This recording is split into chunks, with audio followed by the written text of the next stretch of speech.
khiu tu te chi vai le vek ule voin he ni som pakhat thla som sam he som ni pani ani tun troma hian sai to lam news kan ron update don ani lal ruat fela sai tual kum som li pasari chunin ni abo nu in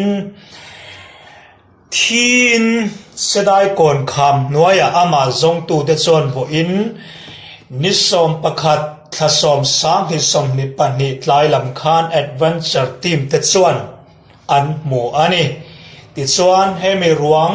tuam hlom chung chang ai hian sai tual visit chuan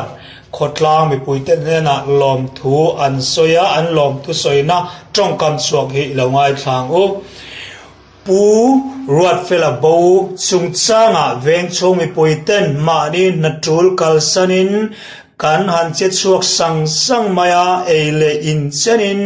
mi in pe puke laleng lunate chung kwa chim veng te saitol youth adventure club ten thei top an chua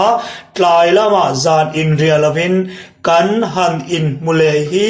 alomom ema mi ring kan in chan talo ero apoi hle mai vo in ami bo zong tu te zong le mi in phal te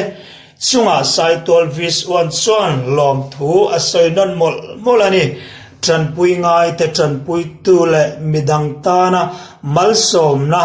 ini zelang u secretary sai tol vis wan tin aron talang ani tikhan tun truma